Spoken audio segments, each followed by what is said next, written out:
Good morning mga ka-farmers, mga kamayers.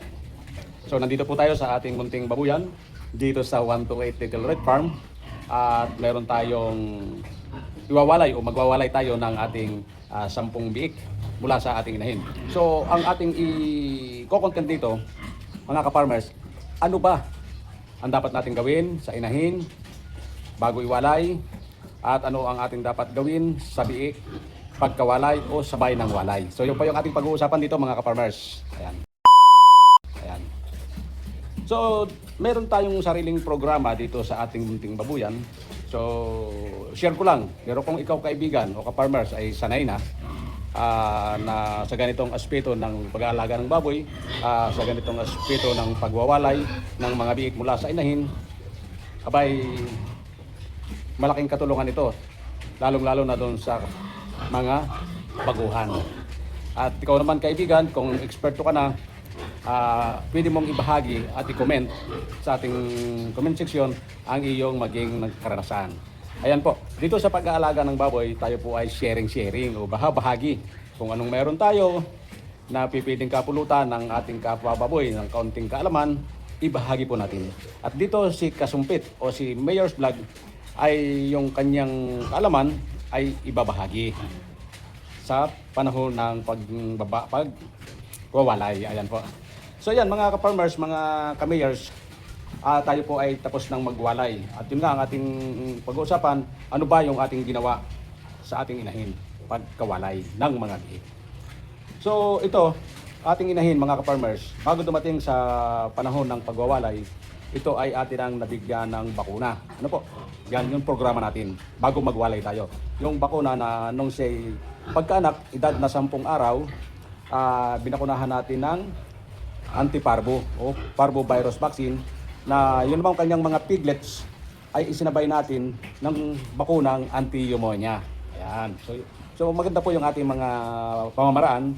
At ngayon nga po, nung panahon na tayo ay nagwalay o magwawalay, yung pong ating programa ay tuloy-tuloy at yung ating inahin ay binigyan natin ng ito po yung ating ginagamit. Ayan. Mga ka-farmers, nag-deworm po tayo. So ito ay ginawa ko ng pagkawalay sa ngayon at medyo na-late na rin pero dapat ito mga 2 to 3 days pa na natin ginawa. Pero medyo na-late tayo dahil sa tayo ay abala sa ating mga gawain. Kaya yung pagbibigay natin ng pampurgang injection ay ating nakaligtaan. Pero sabi niya, huli man daw at magaling, naihahabol pa rin. So yan po, ito yung unang ating ginawa sa inahin nung tayo ay magwalay ng biik. Binigyan po natin siya ng 5 ml. So yun ang required dito. 5 ml sa ating inahin para pang purga. At pagkatapos ay nagbigay din po tayo ng vitamin ADE plus selenium. So ito yung mga mahalagang program sa ating pag-iinahin, lalo na sa ganitong panahon ng pagwawalay. So yung ating purga at yung ating vitamin ADE, ito po ay isang paraan sa paghahanda sa panahon ng kanyang paglalandi para siya po ay ready na uling kastahan. Ayan po, vitamin ADE, nag-apply po tayo ng 5 ml. So yun din po ang ating recommended dosage sa ating inahin. At siyempre, mga ka-farmers, hindi rin natin nakakalimutan yung vitamin B complex plus multivitamins, isinabay na rin po natin. Kaya yung ating inahin, pagkawalay ay nagkaroon ng injection. So hindi naman po siya maiirita sapagkat yun namang ating inahin ay sanay ng mag-injection tayo. So nagbigay po tayo ng vitamin B complex plus multivitamins na malaking katulungan sa kanyang pagwawalay para sa ganon ay siya ay maging malusog ulit, maging kondisyon na yung ating lahat po na ini-apply na vitamins ay makakatulong sa kanyang susunod na paglalandi na pwedeng magdulot ng mataas na hormones na at makapangitlog ng marami upang sa ganon ay makapag-produce muli ng maraming litter size. So dito naman po sa B-complex at multivitamins, nagbigay po tayo ng 10 ml. So yun din po ang recommended dosage ayon dito sa ating sa manufacturer ng ating gamot na vitamins. Kaya mga ka-farmers, ito yung ating mga programa sa ating mga inahin sa panahon ng pagwawalay. At syempre, hindi rin natin nakakalimutan yung ating biik na iwinalay, ito na po. Ayan. Ito po, nagwalay po tayo ng 10 biik. Yan po ay mga bloodline niya ay German Tetrin. At kitang-kita sa kanya na yung kanyang lahi ay halos ay makapuro-puro. So ito ay bago natin inilipat dito dahil nga tayo po mga ka-farmers ay walang kasama, wala tayong katulong. Kaya ako, bago ko natapos ito, siguro mga 30 minutes dahil ako yung nanguhuli doon sa kasama ng inahin. At ako rin yung naglilipat dito sa walayan o sa winning pin. Kaya medyo mahirap at medyo matagal bago ko ito nahuli at bago ko ito nailipat dito. Pero ang ating ginawa dyan, pagkakahuli ko, nagbibigay po tayo ng vitamins, vitamin B complex plus leberstract, ito pong Belamil. So ang Belamil po, in-applyan po natin siya ng 2 ml per head. Yan. So yun po namang ating vitamins.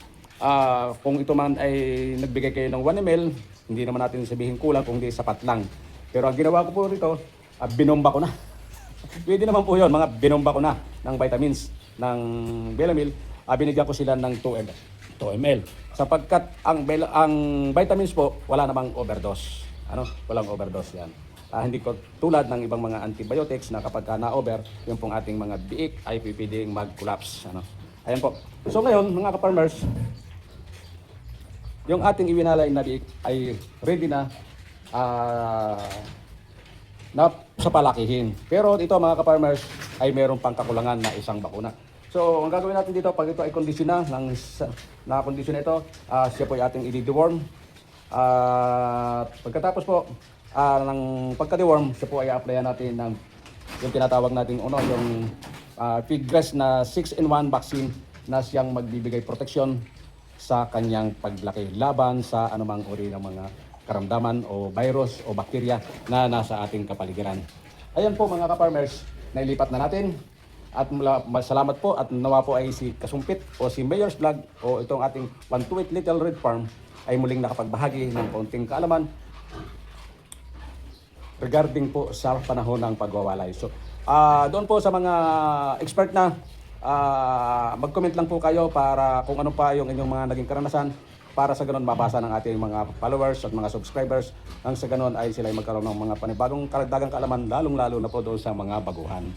At dito po si Kasumpit at si Mayor's Vlog ay tuloy-tuloy po muli ang pagbabahagi ng munting karanasan at munting kaalaman sa pagbababoy. Ayan po, God bless and happy farming to everyone. Mabuhay po ang magbababoy at tuloy-tuloy po ang pagbababoy, walang susuko hanggang sa sukdulan. Yan.